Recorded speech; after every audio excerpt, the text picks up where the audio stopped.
आप सभी श्रोता मित्रों को हार्दिक नमस्कार। प्रस्तुत है शिवानी जी द्वारा लिखित कहानी जिलाधीश। जिलाधीश ने अपनी नाजुक कलाई की कोका कोला रंग की चूड़ियों को देखा, फिर बाईं कलाई पर बंधी मर्दानी घड़ी को। बुद्धि प्रदीप्त आंखों पर धूप का फैंटम चश्मा था, किंतु सुचिक्कन ललाट पर थी तिलकाकार बिंदी। उसकी सर्वथा नवीन स्किन हेड सज्जा से चेहरा किसी उद्दंड किशोर का सा ही लगने लगा था। कैसा अर्ध नारीश्वर का सा चोला रंग लिया था उसने। पहली बार श्री जिलाधीश महोदय के नाम से संबोधित पत्र को पढ़कर वह भन्ना गई थी। बड़े रोबीले स्वर में स्टेनो से उसने पूछा था, क्या जिलाधीश का कोई स्त्रीलिंग है ही नहीं? प्रश्न पूछते ही छोकरे स्टेनो का सकपकाना और यत्न से दबाई जा रही हंसी को देखकर उसे सहसा अपने प्रश्न की मूर्खता का भास हो आया था और बड़े चातुर्य से उसने प्रसंग बदल दिया। उसी दिन से बिना तर्क वितर्क के उसने वह कर्ण कटु संबोधन ग्रहण कर लिया था। वैसे यह पद उसे बड़े कड़े संघर्ष के पश्चात ही मिला था। जब वह इस परीक्षा में उत्तीर्ण हुई तो स्वयं उसे लगा था जैसे वह अपनी बिरादरी से बहुत दूर छिटक गई है।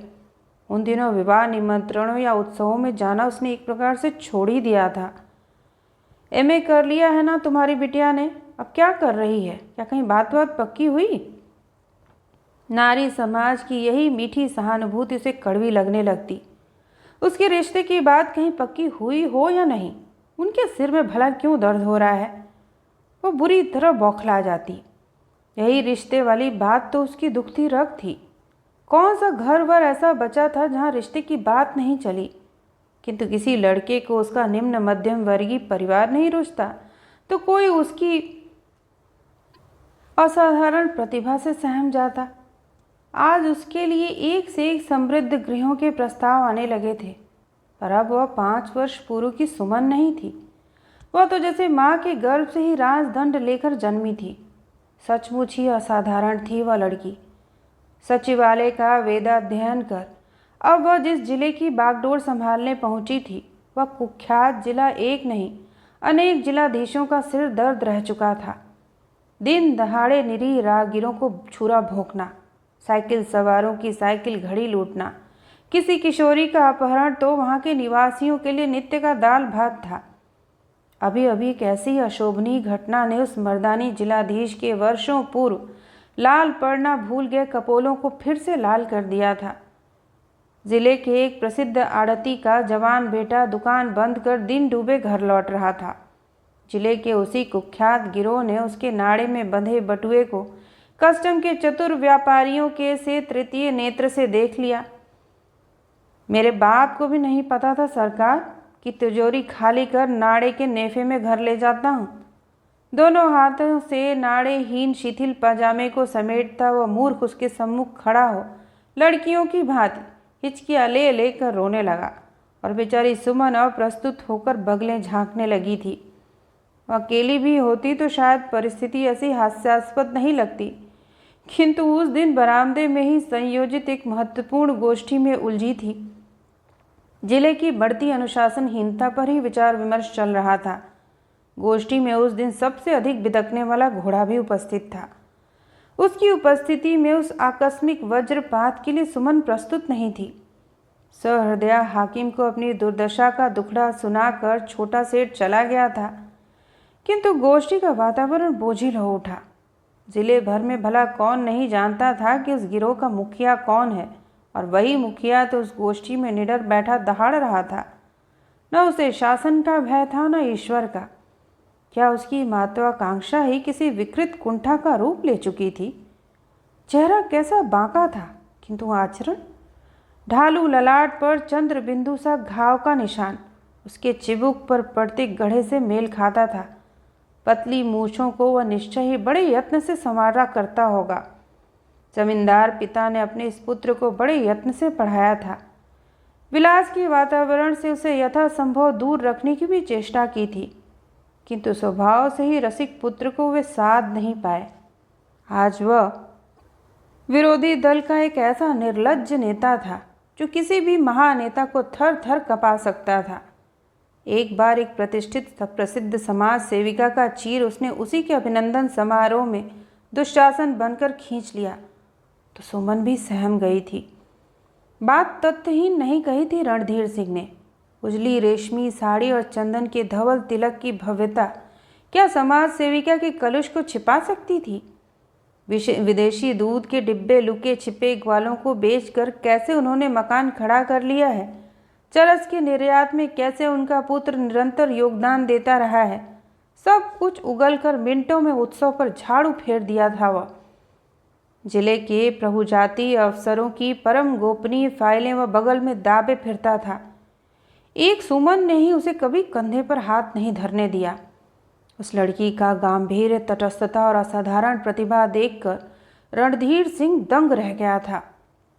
न वह कहीं जाती थी, न किसी से उसकी मैत्री का क्षीण आभास ही वह पा सका था। यह सचमुच ही बड़े आश्चर्य की बात थी कि ऐसी आकर्षक लड़की का कोई पुरुष मित्र था ही नहीं।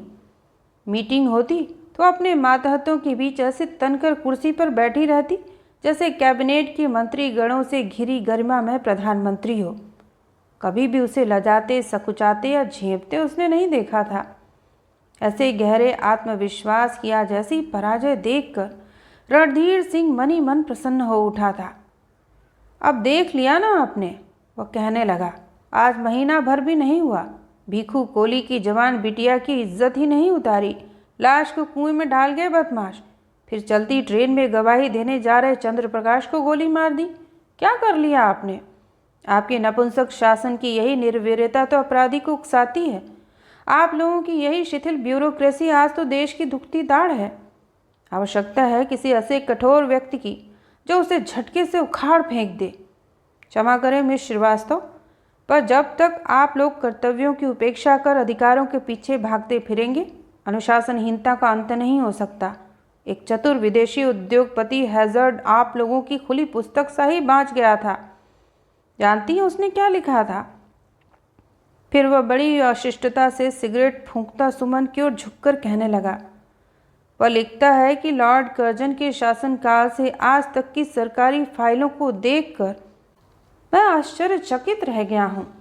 तब और अब की शासकीय भाषा, मूल विषय की पकड़ और शासन की गतिविधि में एक आकर्षक साम्य है। इतनी बड़ी चोट कर गया फिरंगी, पर हम नहीं बदले। अब आप ही बताइए मिस श्रीवास्तव, ऐसी गोष्ठियाँ, सेमिनार क्या केवल खिलवाड़ मात्र नहीं रह गई हैं? एक एक बिस्कुट कुतर, घूंट भर कॉफ़ी घुटक हम कद्दू में कौन सा तीर मार देते हैं। मुझे आज्ञा दे, मैं ज़रा बाहर जा रहा हूँ। कोई कुछ कहता इससे पूर्व ही अपना ऊंचा धड़ और ऊंचा सीना ताने वह सर्र से निकल गया। पर वह अपना उतरा चेहरा झुकाए चुपचाप बैठी रही। बड़ा उज्जड है साहब यह, अयोध्या प्रसाद जी ने चुप्पी तोड़कर कहा।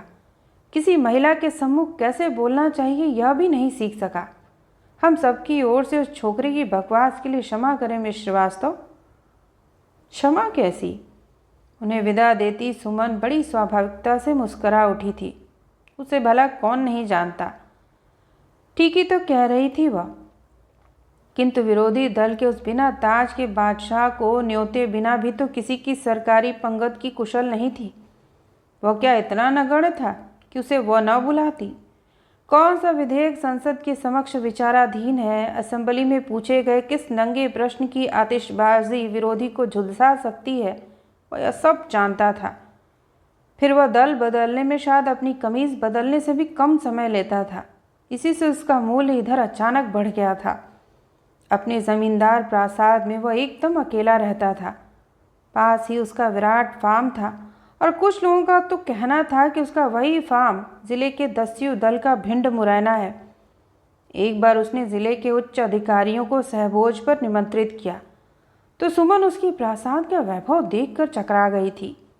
किसी रियासती महल शाही दरबार हॉल अपने आदमकद आईनों में अतिथियों को उनके 100% प्रतिबिंब दिखाकर सहमा गया। बहुत ऊंची दीवारों पर टंगी जमींदार वंश के पुरखों की सुनहले चौखटों में मढ़ी तस्वीरें, बीच बीच में लगे क्रूर आदमखोरों की तीखी तनी सुनहली मूछें, 12 सिंगों के दर्जनों मुंड और उन सब के बीच जड़ा एक विराट अरना भैंसे का महिषासुर सा मुख।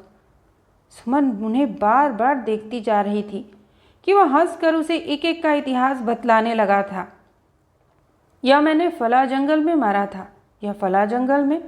असल में शिकार ही मेरी एकमात्र हॉबी है, कभी चलिए ना आप। सुमन ने हंसकर बात टाल दी थी। शिकार को, और वो भी उसके साथ।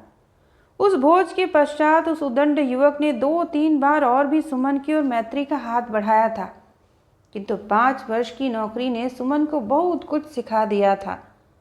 बचपन में पढ़ी कम इनटू माई पार्लर कविता का अर्थ वह अब समझती थी, किंतु इतने दिनों की तटस्थता से बना उसका गंभीर दुर्ग आज सहसा ढेर हो गया था। निश्चय ही आज गोष्ठी के सदस्य अपनी अपनी पत्नियों से हंस हंसकर बतला रहे होंगे कि बिना नाड़े का पजामा हाथ में समेटे कैसे वह सेठ सुमन के बंगले में चला आया था। क्या वह मूर्ख आने से पहले कहीं से एक नाड़ा नहीं जुटा पाया था? और भला पुलिस स्टेशन न जाकर वहां आया ही क्यों? अपमान की वेदना से स्याह पड़ गए चेहरे को उसने दर्पण में देखा और स्वयं ही आंखें डबडबा आईं। कभी कभी उसे लगता था जैसे इतने बड़े संसार में वह एकदम अकेली है। मौसी की सीख उसे ऐसे ही क्षणों में रुला जाती। आत्मियों में अब एक वही तो रह गई थी। पिछली बार आई तो कितना गिड़गिड़ाई थी, सुमन इस पर तेरे लिए हीरा लड़का ढूंढ कर लाई हूँ, है दुहेजू पर लाखों का बिजनेस करता है, आरा के समृद्ध कायस्थ परिवार का इकलौता बेटा है। क्या कहती हो मौसी? अब बूढ़े तोते को राम राम पढ़वाओगी क्या? जानती हो मैं कितने साल की हूँ? कौन कहता है तू बूढ़ी है? कोई 19 से ज़्यादा की बता दे तुझे तो अपनी नाक कटा लूँ। अरे मौसी मेरी कलेक्टरी। हंसती हंसती जानबूझकर उन्हें छेड़ने लगी थी। अरे भाड़ में जाए तेरी कलेक्टरी। हम औरतों की ज़िंदगी एक रेलगाड़ी है बिटिया। समय रहते ही जिसने रिजर्वेशन करवा लिया वह तो आराम से पैर फैलाए यात्रा कर लेगी, और जो तू जैसी धींगड़ी ठीक गाड़ी छूटने पर पहुंची तो उसे स्टेशन छोड़ती गाड़ी के किसी भी डिब्बे में घुसपैठ करनी होगी। सेकेंड थर्ड जो भी डिब्बा हाथ लगे, हो सकता है बैठने की जगह भी ना मिले। खड़ी खड़ी ही सफ़र कब तक करेगी सुमन? मौसी ने बड़े लाड़ से उसकी पीठ पर हाथ फेरा था। ये कैसी लड़की थी तू, छूने से भी मैली लगती थी। अब मुँह मर्दों के साथ काम करते करते क्या गत बना ली है अपनी। कुदरत से लड़ेगी तो मुंह की खाएगी, समझी? पर कहाँ समझी थी सुमन। केवल अपना व्यर्थ प्रतिशोध लेने ही उसने उन्हें ठुकरा दिया था। पर क्या बिगाड़ पाई उनका? पुरुष चाहे काना हो, लूला या लंगड़ा, अपने किसी क्षतिग्रस्त अंग के कारण कभी कुंवारा रह सकता है? उनमें से कौन आज तक कुंवारा बैठा होगा? उस दिन सुमन नित्य की भांति न घूमने ही गई, न चश्मा चढ़ाकर उसने नीरस फाइलों का ही अवलोकन किया। दूसरे दिन उसने छुट्टी ले ली। तीसरे दिन स्वयं उसे ही उसकी अकर्मण्यता उकसा गई। बहुत दिनों से एक तहसील का दौरा अधूरा पड़ा था, क्यों न उसे निपटा ले। कई बार उसे उस तहसील की कुव्यवस्था संबंधी गुमनाम पत्र आ चुके थे। नित्य वह सरकारी गाड़ी पर ही दौरे पर निकलती थी। साथ में रहती थी पूरी सरकारी कुमुक, स्टेनो, अर्दली और एकाध मुसाहिब। उस तहसील का मार्ग बीहड़ दुर्गम होने पर भी सुमन को बेहद पसंद था। आज वह अपनी गाड़ी लेकर अकेली ही जाएगी। अचानक पहुंचकर ही अकर्मण्य तहसीलदार को पुरुषोचित क्रोध से झकझोरना होगा। वह दौरे पर जा रही है, कल शाम तक लौटेगी। वह किसी और से न कहे।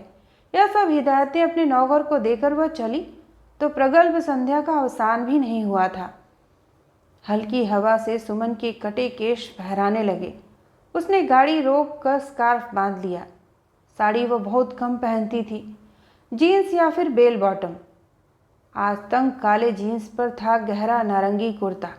कंठ में थी रुद्राक्ष की माला और चेहरे से भी बड़ा गोगो चश्मा। कौन कहेगा वह जिलाधीश्वरी है? लगता था किसी व्यवसायी योगी राज की विदेशी चेली चली आ रही है।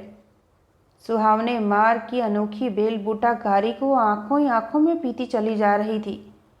गंगा की लहरों का सामीप्य, दूसरी ओर फैले लहलहाते हरे खेत और खेतों के कुओं पर बारी बारी से एक दूसरे पर लुढ़कती जल की फुहारें, बरसाती रहट में बंधी मिट्टी की हांडियाँ।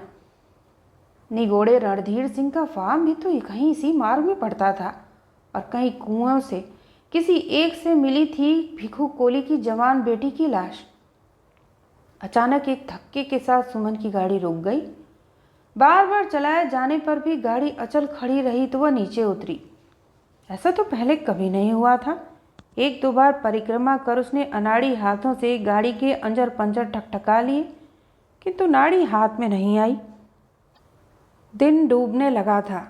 एक ओर था तीव्र धारा में बहती गंगा का चौड़ा पाट और दूसरी ओर थी गहन वन की हृदय भेदी निस्सीम शून्यता। एक ही उपाय था, गाड़ी वहीं छोड़कर पैदल ही अब उसे किसी बस्ती का संधान करना होगा। जेब की रिवॉल्वर को हाथ से छूकर वह आश्वस्त होने को मुड़ी ही थी कि उस अरण्य में घुंघरू से कान के वह जंगली खरही सी ही चौकन्नी होकर सुनने लगी। निश्चय उसके कान बज रहे थे। इस जंगल में भला घुंघरू कैसे बज सकते थे?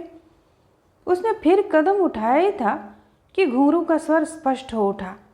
एक धीमी सी रोशनी टिमटिमाई और उसने देखा घुंघरू छमछमाता एक इक्का चला आ रहा है। अदलेटा गाड़ीवान बड़ी अलमस्ती से गाता चला आ रहा था। सुमन अब तक अकेली खड़ी होकर भयभीत नहीं हुई थी। उस मस्त गाड़ीवान के उल्लसित कंठ स्वर से कांप उठी। गाड़ीवान ने सिर और गर्दन को शायद किसी कपड़े से लपेट लिया था। यही नहीं, होठों को भी सौराष्ट्र के बहारवटियों के अंदाज में लपेट और भी भयावह बन गया था। गाड़ी को देखते उसने लगाम खींचकर इक्का रोक दिया। पहले शायद वो सुमन को देख नहीं पाया, फिर पहचानते उसने चेहरे पर बंधा कपड़ा खोल दिया। अरे बाप, यहाँ इतनी रात को क्या कर रही हैं? ड्राइवर नहीं है क्या?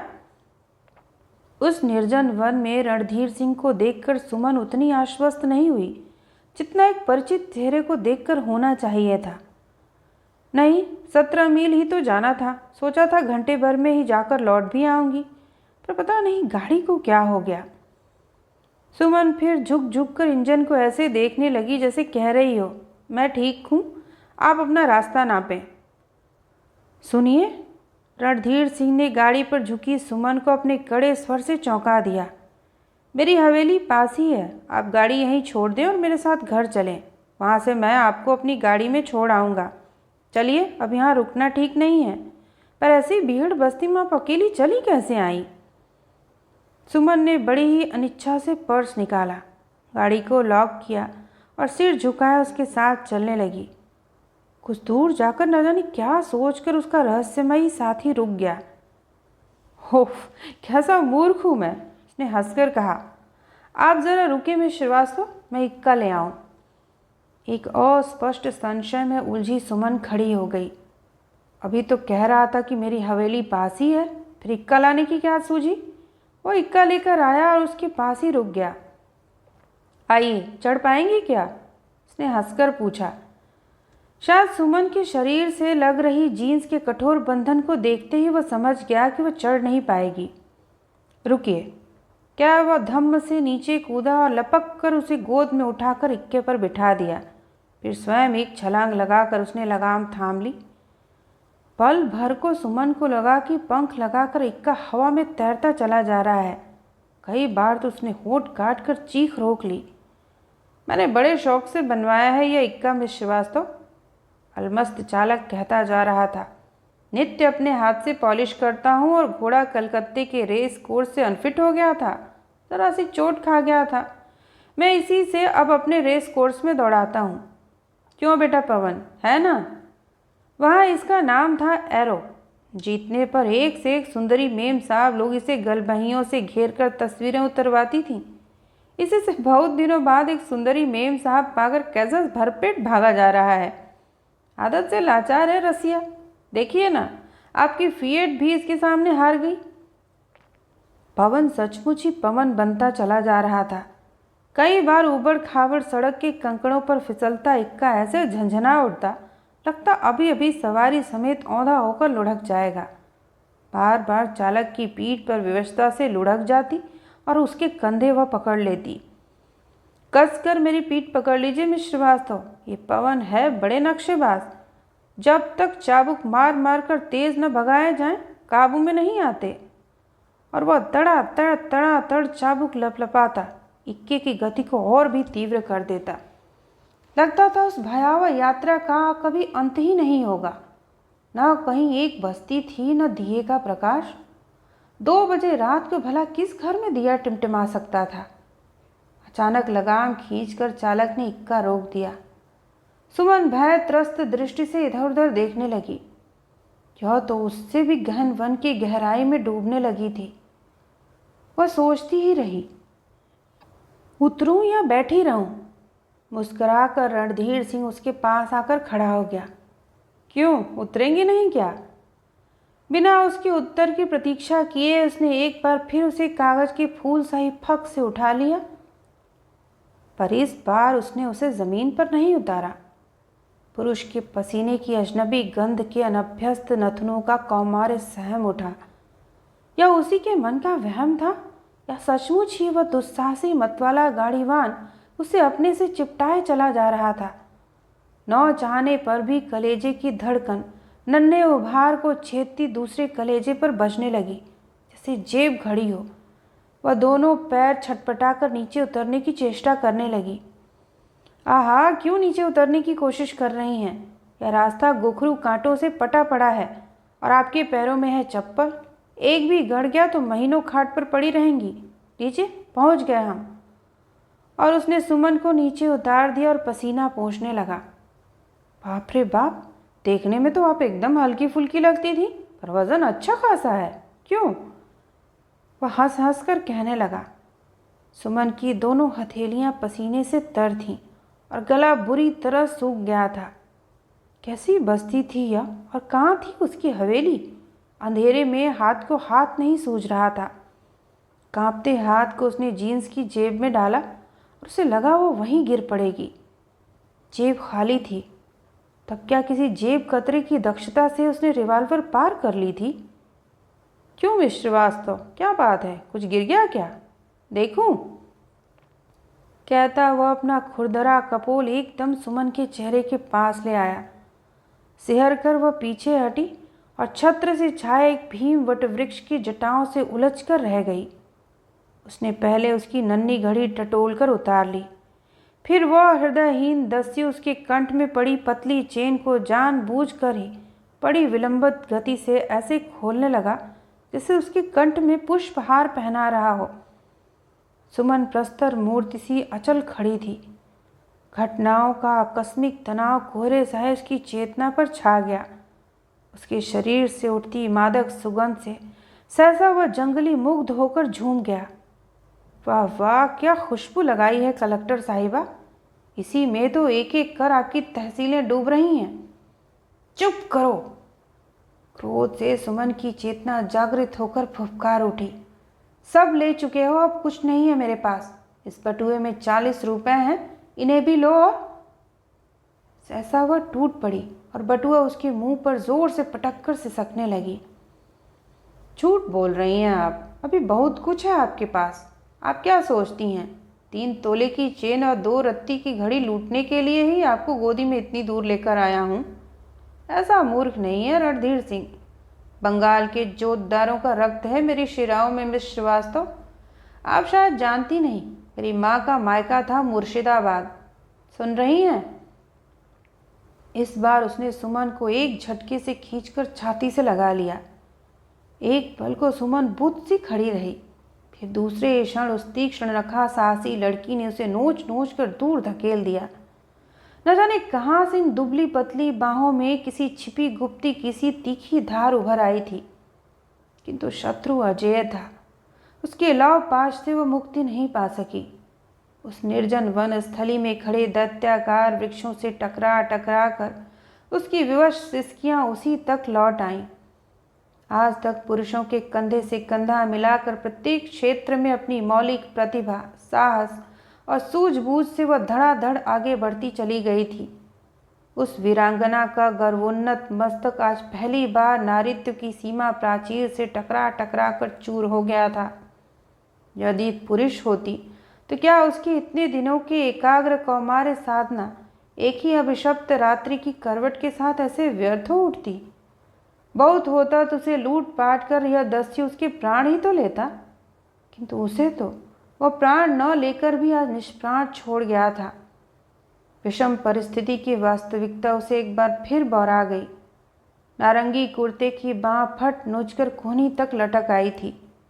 यत्न से सेट किए गए केश जैसे किसी ने टीज कर पूरे चेहरे पर फैला दिए थे। सुमन!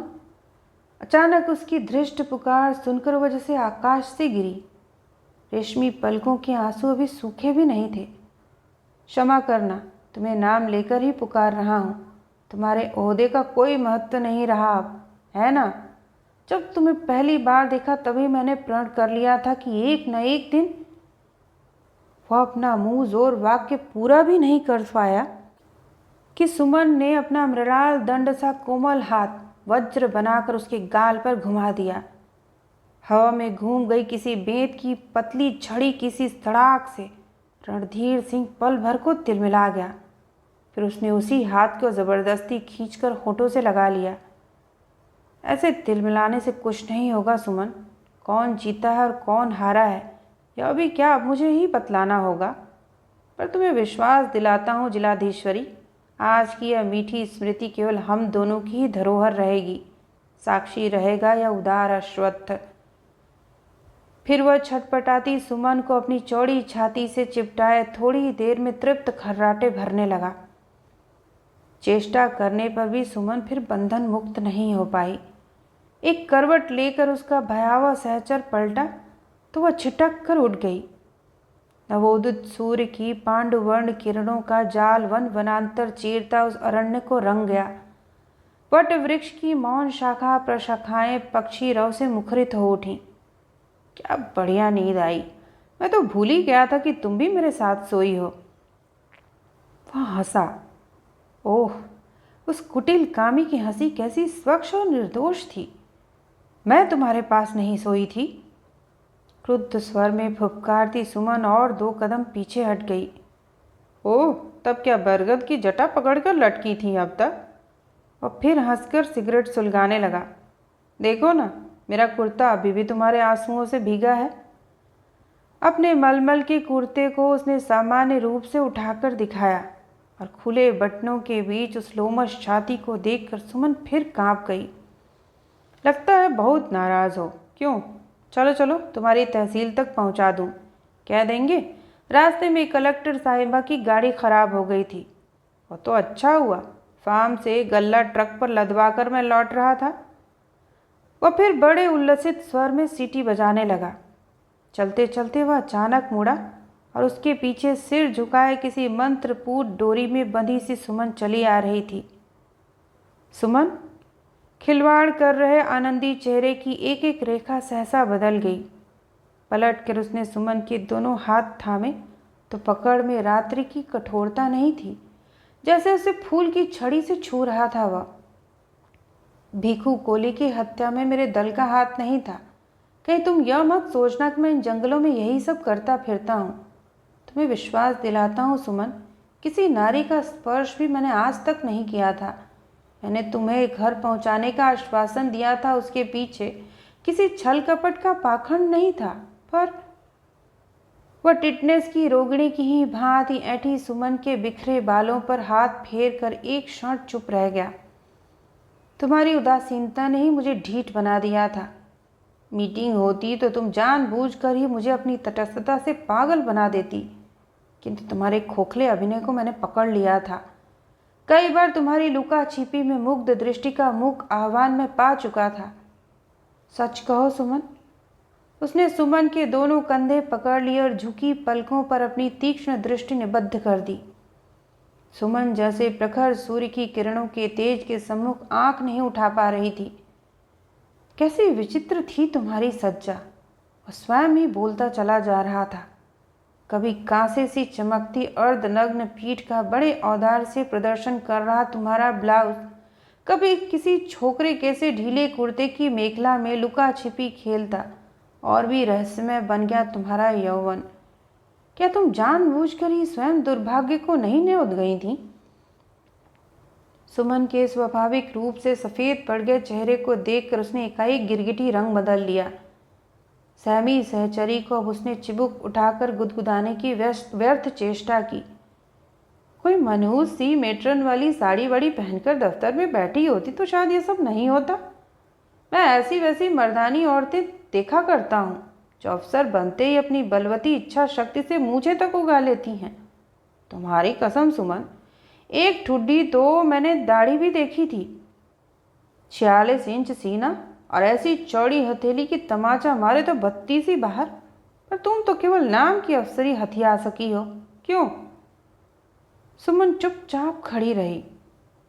Let us part friends. उसने फिर हंसकर अपना हाथ सुमन की ओर बढ़ा दिया, किंतु उसके मैत्रीपूर्ण आह्वान को व्यर्थ कर सुमन अपने कुर्ते की ऊंची बाह को यत्न से संभालती आगे बढ़ गई।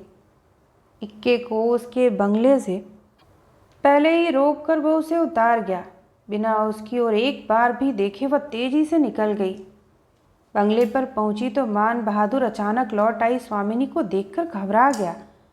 मालिक की किशोरी सलोनी पुत्री को वो अपनी मेम साहब के कॉफ़ी मग में हंस हंस कर झागदार कॉफ़ी पिला रहा था।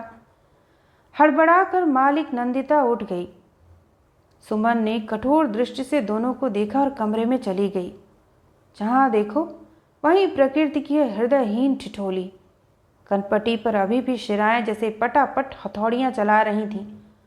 गुसल खाने में घुसकर उसने पूरा शावर खोल दिया और घंटों नहाती रही। मान बहादुर सहमे स्वर में बंद दरवाजे से ही 2 बार चाय के लिए पूछकर लौट गया। नहाकर निकली तो उसने यूडी कोलोन की आधी शीशी शरीर पर उलट ली, किंतु अजय पुरुष परिमल शिकारी ग्रेहाउंड की सी उसका पीछा कर रही थी। रात भर का अस्वाभाविक तनाव किसी दुस्वप्न के कोहरे की धुंध से उसे घेर गया। अलमारी में धरी एस्प्रिन खाने की उसे महीने में एक आधी दिन आवश्यकता पड़ती थी, वो भी एकमात्र गोली। आज 3-3 गोलियां घुटकने पर भी सिर दर्द से फटा जा रहा था। और चेहरे की तमतमाहट, वो तो जैसे मज्जा में रिस कर रह गई थी। मान बहादुर डरते डरते चाय की ट्रे लगा गया। चाय पीकर उसने अपने अर्दली को बुलवा भेजा तो मान बहादुर सहमा।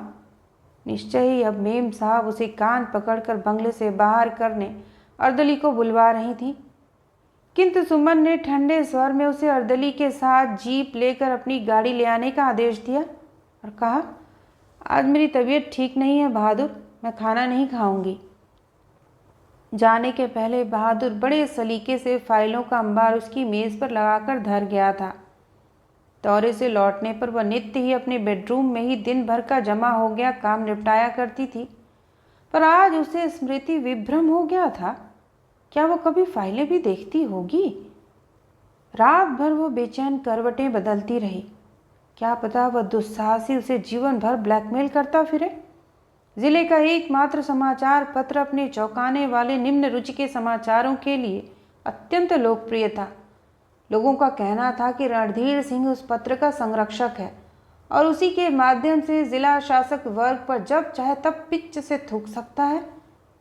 क्या पता कल के प्रातःकालीन संस्करण में जिलाधीश के अपहरण का समाचार चूरन चटनी के साथ परिवेशित हो। फिर गुणी संपादक क्या केवल अपहरण का ही समाचार छापकर संतुष्ट होगा? सारी रात वह कमरे में चहलकदमी करती रही। थक कर चूर हो आराम कुर्सी पर बैठी तो पल भर को आंखें लग गईं। एक झपकी भी पूरी नहीं हुई थी कि अरण्य का सहचर अधूरी झपकी के बीच भी बड़े दुस्साहस से हंसता, बाहें फैलाता उसकी ओर बढ़ाया। एक दबी चीख के साथ वो उठ बैठी और फिर टहलने लगी। दूसरे दिन नहा धोकर ही वह फाइलों में जुट गई। उस दुस्वप्न को एक दुस्वप्न की ही व्यर्थता से ग्रहण करना होगा। किसी दुस्सह दुख में भी वह आज तक कभी देर तक मातम नहीं मना सकी थी। पहले उसने फाइलें निपटाईं, फिर आत्मीय स्वजनों को पत्र लिखे। नित्य पंख लगाकर उड़ जाने वाला समय भी आज उसे दुर्दिन के हितैषी मित्र की भांति छोड़कर ही नहीं जा रहा था। ग्राफ लेकर वह सलाइयाँ खटकाने बैठ गई। उस दुरू नॉर्वेजियन नमूने की उलझन में डूबकर उसे फिर कुछ सोचने का अवकाश नहीं रहेगा। किंतु कैसी भूल थी उसकी। पद पद पर उसकी चेतना केवल एक ही व्यक्ति के इर्द गिर्द चक्कर काट रही थी। पत्ता भी खड़कता तो वह भय विस्फारित दृष्टि से इधर उधर देखने लगती। क्या पता वह धड़धड़ाता सीधा कमरे में ही चला आए और उसे बाहों में भर फिर किसी अभेद्य अरण्य को चीरता दौड़ पड़े। लज्जा, विवेक, सौजन्य तो वह शायद जन्मते ही घुट्टी में घोल कर पी गया था, पर वह नहीं आया। एक के बाद एक 7 दिन बीत गए। भय से सहमी सुमन अपना अधूरा दौरा भी पूरा नहीं कर पाई। रात रात भर न सो पाने की कालिमा लाख छिपाए जाने पर भी कुमलाए कपोलों पर फैलने लगी। दोनों सुकुमार कंधों को किसी का अदृश्य हाथ रह रहकर झकझोर उठता और वह कभी बैठी बैठी ही चौंक कर उठ जाती। सबसे दुखदायी था स्वप्न में उस व्यक्ति का अनाधिकार प्रवेश। उस काल रात्रि के अवसान के पश्चात एक भी रात ऐसी नहीं बीती थी जब वह उसके स्वप्न लोक में मुस्कुराता खड़ा न हो गया हो। और नित्य के उन दुस्वप्नों की सबसे अविश्वसनीय घटना थी स्वयं सुमन का स्वभाव के विपरीत निर्लज्ज आचरण। वह बाहें फैलाता तो वह उनमें स्वेच्छा से सिमटने को व्याकुल हो उठती।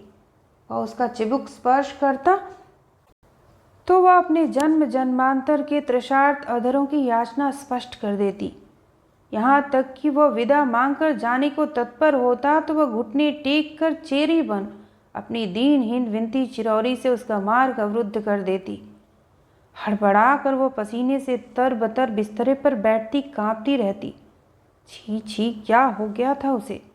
जिस व्यक्ति ने किसी गुहा मानव के से अपने प्रणय निवेदन से उसे झकझोर दिया था, उसका सर्वनाश करने में जो रंच मात्र भी नहीं झिझका था, उसी के प्रति उसकी छलनामयी अमूर्त चेतना, पुष्प के किस पराग कण में उसके प्रणय का कीट छिपा रह गया। कई बार उसके जी में आया कि वो लंबी छुट्टी लेकर बंबई चली जाए। वहाँ तो ऐसे अनेक मनोवैज्ञानिक मसीहा बसते हैं, क्या पता वे उसकी अंतरात्मा की नाड़ी पकड़कर इस विचित्र रोग का निदान ही कर दें। पर उन पर भी तो उसकी आस्था नहीं थी। स्वयं उसकी चचेरी बहन एक ऐसे ही प्रसिद्ध मनोवैज्ञानिक चिकित्सक की पत्नी थी और उसे महीने में 15 दिन हिस्टीरिया के ऐसे दौरे पड़ते थे कि चिकित्सक जीजा उसे लुक छिप कर प्रेतात्माओं के किसी प्रसिद्ध चिकित्सालय में झड़वा भी लाए थे। अपने इस रोग पर उसे स्वयं ही विजय पानी होगी। रात भर की उन्नीदी आंखों को अपनी ठंडी हथेलियों से ढककर वह एक दिन लॉन में बैठी थी कि उसकी अनिद्रा का कारण शरीर उपस्थित हो गया। वह तटस्थ भी नहीं हो पाई थी कि वह स्वयं हंसता हंसता बड़ी स्वाभाविकता से ऐसे कुर्सी खींचकर जम गया जैसे बड़े आग्रह से न्योता गया प्रिय पाहुना हो। कहिए मिस्टर श्रीवास्तव, मैंने सुना 7-8 दिन से आपकी तबीयत ठीक नहीं है। सुमन का चेहरा तमतमा उठा। इससे किसने कह दिया? उसकी अनिद्रा का रहस्य तो केवल उसी तक सीमित था। मन की बात भांप लेना राजनीति के उस चतुर खिलाड़ी के बाएं हाथ का खेल था। उसने सुमन के चेहरे की तमतमाहट के बीच भी उसके मूक प्रश्न को पढ़ लिया। छोटी सी जगह है या? और फिर दोनों हाथों को अलमस्ती से कुर्सी के पीछे डाल हंस हंस कर झूला झूलने लगा। किसके चौके में क्या पक रहा है या नथुने मीचते ही सूंघा जा सकता है। केमिस्ट के यहाँ टूथपेस्ट लेने गया तो देखा आपका चपरासी वेरामून लिए जा रहा है। आप ही बताइए, वेरामून कोई अपच की औषधि तो है नहीं। सुमन ने बड़ी रुखाई से मेज पर धरा अखबार उठा लिया और पढ़ने का अभिनय करने लगी, पर उसके कांपते हाथों को देखने वाले ने देख ही लिया था। क्यों चिंता करती हैं? उसने धीरे से अखबार खींच लिया। जिले का सबसे सतर्क रिपोर्टर आपके चरणों का दास है। उसके रहते इसमें कोई भी खबर ऐसी नहीं छप सकती जिससे आपकी यश पताका कालिमा रंजित हो। सुनिए, चाय कॉफ़ी कुछ नहीं पिलाएंगी क्या? आप जैसे बुद्धिमान अफसर तो हमें सिर आंखों पर लिए फिरते हैं। आपके आतिथ्य में त्रुटि रही तो फिर शायद प्रेस रिपोर्टर उतना उदार न रहे। सुमन ने उसकी दृष्ट याचना सुनकर भी अनसुनी कर दी। कोई कसाई भी होता तो शायद गाय सी उन 2 बेहद डरी सहमी आंखों को देख छुरी लिए स्वयं ही 2 डग पीछे हट जाता। बदिक की तेज शिकार टॉर्च की रोशनी से अंधे बन गए शिकार ने सदे निशाने का ग्रास बनने को स्वयं ही घुटने टेक दिए थे। न वह उसे डांट कर भगा सकी, न स्वयं ही वहां से उठ पाई। बहादुर, जल्दी चाय बनाकर ले आओ। इस बार रणधीर सिंह ने ऐसे रोबीले स्वर में आदेश दिया जैसे वही गृहस्वामी हो। आप तो ऐसे बैठी हैं जैसे किसी ट्रांस की माध्यम हो। अच्छा, ईमान से बताइए तो ज़रा, क्या सपनों में मुझसे हंस हंस कर लिपट नहीं जाती आप? काश वे सपने सच होते। सुमन चौंक कर उसे देखती ही रह गई। कहता क्या है यह? क्या सचमुच ही यह किसी अघोरी तांत्रिक का सर्वदर्शी अंतर्यामी चेला है? अनिद्रा का रहस्य तो मान लिया, इस दवा का सूत्र थाम कर मिल गया, किंतु उसके दुरूह स्वप्नों की पोटली किसने थमा दी उसे? तब से नित्य मैं भी ऐसे ही सपने देखता हूँ सुमन। वह एक लंबी सांस खींचकर कहने लगा, अब तुम न मुझसे दूर भागती हो न मेरी बाहों में छटपटाती हो। तुम्हारा वह मीठा आत्मसमर्पण क्या मेरे सपनों तक ही सीमित रहेगा? सुमन अब और कुछ नहीं सुन सकी। बहादुर चाय बनाकर रख गया था। उसके हाथ पैर ऐसे विवश हो गए कि वो प्यालों में चाय भी नहीं डाल सकी। यह कैसा विचित्र संयोग था भगवान! क्या क्रूर विधाता भी उन दोनों को स्वप्नों के माध्यम से छलने लगा था। रणधीर सिंह ने ही चाय बनाकर उसे प्याला थमाया और सम्मोहन सिंह में बंधी वह चाय पी गई। मैं उतना नीच नहीं हूँ सुमन जितना तुम मुझे समझती हो। वह धीमे स्वर में कहता जा रहा था। बचपन में माँ को खो दिया, पिता ने दूसरा विवाह कर लिया था। न मुझे माँ की ममता मिल पाई न बाप का दुलार। मेरी कुंठा ने मुझे विद्रोही बना दिया। चाहो तो तुम ही अपने रूप, प्रतिभा और स्वभाव से मुझे क्षमा करें। उसके मोहक प्रस्ताव को बीच में ही काट कर वह उठ गई थी। मुझे एक मीटिंग में जाना है, ठीक 10 बजे पहुंचना था और 10 बज गए हैं। चलिए चलिए। वह हंसता हंसता उसी के साथ खड़ा हो गया। आप शायद भूल गई, मैं भी तो उसी की कार्यकारिणी का सदस्य हूँ। और फिर तो उस मीटिंग में रणधीर सिंह के प्रश्नों की बौछार ने सुमन को बौखला दिया। वह जो भी प्रस्ताव रखती वह चट से उसी क्षण उसकी व्यर्थता सिद्ध कर उसे परास्त कर देता। घर लौटते ही सुमन लंबी छुट्टी पर जाने का निश्चय ले चुकी थी। और ठीक था कि ऐसा निश्चय लेकर वह स्वयं अपने बंधु वर्ग के सम्मुख पराजय ग्रहण कर रही थी। जब 8 महीने पूर्व वह इस जिले का कार्यभार ग्रहण करने आई थी तो उसके अनेक सहकर्मियों के एक साथ कई पत्र आए थे। वे कभी स्वयं इस जिले का कठिन शासन भार संभाल चुके थे। यह जिला तो हमारे प्रदेश का प्रॉब्लम चाइल्ड है, देख लेना, साल भर से पहले ही तुम्हें लंबी छुट्टी पर जाना होगा। एक मित्र ने लिखा तो गर्वीली सुमन ने तीर सा उत्तर लिख भेजा था, निश्चिंत रहो, मुझे छुट्टी नहीं लेनी पड़ेगी। किंतु आज तो उसे स्वेच्छा से ही अपना बोरिया बिस्तरा लपेटना पड़ा। यह भी संभव था कि इस छुट्टी के बीच उसका तबादला हो जाए, पर यदि नहीं हुआ तब? इस तब का सुमन के पास कोई उत्तर नहीं था। अब उसके लिए एक ही मार्ग खुला रह गया था कि वह मौसी का प्रस्ताव मानकर उसी दुहेजू के गले में माला डाल दे। उस दिन उसने नींद की गोलियां नहीं खाईं। क्या पता वही गोलियां उसे ऐसे ऊल जलूल सपने दिखा रही हों। रेडियो खोलकर वह चुपचाप बिस्तर पर लेट गई। किसी प्रसिद्ध सितार वादक का आलाप और झाला उसे थपकियां सी देता रहा और वह कई दिनों बाद पहली बार गहरी नींद में डूब गई। नींद स्वाभाविक ही थी, किंतु सपना था अस्वाभाविक। नित्य का दुस्वप्न नींद में डूबी पलकों पर फिर उतर आया और सुमन हंसती लजाती उन्हीं बाहों में सिमट गई। आज उसी रात्रि का वह वन विहारी सहचर सज कर आया था। चेहरे पर लिपटा था बहार वटिया साफा, ढीला मलमल का कुर्ता और खुले बटनों से चौड़ी सिल सी चमकती छाती। कांपते अधरों पर पतली मूंछों का स्पर्श पाकर सोने वाली हड़बड़ा कर उठ बैठी। किंतु यह क्या स्वप्न था? यदि स्वप्न ही था तो क्यों उन बाहों के लौ कपाट मुद कर रह गए थे? क्यों वह छटपटाने पर भी मुक्त नहीं हो पा रही थी? तुम कैसे आ गए यहाँ? सुमन की दृष्टि अपनी मिनी पारदर्शी नाइटी पर पड़ी। वह क्रोध, लज्जा और भय से थर थर कांप उठी। मूर्ख मत बनो, तुम ही ने मुझे बुलाया था। बिखरे बालों को पीछे हटाता उसके कान के पास अपना चेहरा वह ले आया। मैंने? पल पल द्विगुणित हो रहे क्रोध के उफान से पतले होंठ कांप रहे थे। हाँ, उसका स्वर और भी धीमा हो गया। आज तो सोते ही आ गई थी, बार बार मेरा हाथ खींचकर कहती थी, चलो चलो मेरे साथ, फिर भला मैं कैसे नहीं आता। वह शुद्धातुर होंठ सुमन की नाइटी के पास ले आया तो वह कूद कर नीचे उतर आई। कैसे आ गया यह परम दुस्साहसी? बाहर दो दो संगीनधारी तनिक पदचाप का खटका सुनते हाल्ट हाल्ट कहकर नित्य बंगला गुजा देते थे। आज क्या पूरी गारद अफीम खाकर सो गई थी? द्वार पर चिटकनी चढ़ी थी। तब क्या गुसल खाने का नल पकड़कर ही यह चतुर नट कमरे में घुस आया? सुमन, अपने को मत छलो। उस रात के बाद क्या अब तुम किसी दूसरे की बन सकती हो? आओ मेरे पास।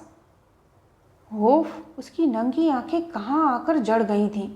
हड़बड़ाकर सुमन ने चादर लपेट ली। वह फिर हंसा। इसी से कहता हूँ साड़ी पहना करो सुमन। उस उद्दंड की धृष्ट आंखें यत्न से लपेटी गई चादर की जैसे धज्जियां उड़ा रही थीं। आओ सुमन, आओ मेरे पास। उस सजीले प्रणयी का यह कैसा अपूर्व आह्वान था। काश वह कदर और कुत्सित होता। काश उसकी नाक भूंडी चपटी और देह थुलथुली होती। और काश वह चीख चिल्लाकर अपनी गारद को सचेत कर पाती, कह पाती, बंद कर दो इस गुंडे को हवालात में। किंतु गुंडे के घन कुंचित केश सलोने चेहरे पर बिखर गए थे। ललाट के घाव से लेकर चिबुक के गढ़े तक पंचशर्क की तुलिका जादुई रंग की फुहारें छोड़ गई थी। एक छोटे से जिले का जिलाधीश के सम्मुख एक प्रणयोन्मत्त हृदय के मंडलाधीश बनने का प्रश्न था। जानबूझकर ही क्या उस लुभावनी पदोन्नति के सुअवसर को हाथ से निकल जाने दे? इस बार बाहें उसकी ओर बढ़ी तो वह स्वयं सिर झुकाए पलंग की पाटी पर बैठ गई। एक एक कर फिर तो न जाने कितने दिन बीत गए। नित्य ही गारद की आंखों में धूल झोंकी जाने लगी। चपरासी को अब नींद की गोलियां लेने नहीं जाना पड़ता। जिलाधीश के सुशासन का अभय दान पाकर साइकिल सवार बेधड़क रात आधी रात इधर से उधर घूमने लगे। छोटे सेठ फिर नाड़े में अपना बैंक बैलेंस लटकाए घर जाने लगे। किंतु ऐसा उत्कट प्रेम क्या आज तक कभी छिपा है? प्रखर सूर्य की किरणों की भांति इस अभिनव प्रेम का प्रकाश अंधों की आंखें भी चौंधियाने लगा। दोनों एक साथ 2-3 दिन के लिए बाहर भी घूम आए थे और लौटते ही सुमन मौसी को चिट्ठी लिखने बैठ गई थी। ऐसे महत्वपूर्ण पत्रों के पहले कई संस्करण बन कर बिगड़ते हैं। प्रिय मौसी लिख लिख कर उसने 3-4 पन्ने फाड़ दिए। चौथी बार उसने कलम को साध कर लिखा, प्रिय मौसी, मैंने कल विवाह कर लिया है। चौंको मत मौसी, अभी किसी को पता नहीं है। तुम ही हमारी पहली ऐसी आत्मीया हो जिसे हम यह शुभ समाचार दे रहे हैं।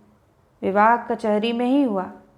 किससे हुआ, वह कौन है, यह सब देखने पर ही जान लोगी। पर इतना तुम्हें विश्वास दिलाती हूँ, न रूप में ठगी गई हूँ न गुण में। तुमने ठीक ही कहा था मौसी, कुदरत से लड़ेगी तो। वह अपना वाक्य पूरा भी नहीं कर पाई थी कि उसे लगा समस्त ब्रह्मांड उसे गोदी में लिए घूम रहा है। छोटी बड़ी आंतें एक साथ जैसे किसी नागर दोले में घूमती चली जा रही थीं। अधूरी चिट्ठी कलम नीचे पटक कर महिमामयी जिलाधीश ने दोनों हाथों से सिर थाम लिया और वहीं पर वमन करने लगी। तो यह थी शिवानी जी द्वारा लिखित कहानी जिलाधीश।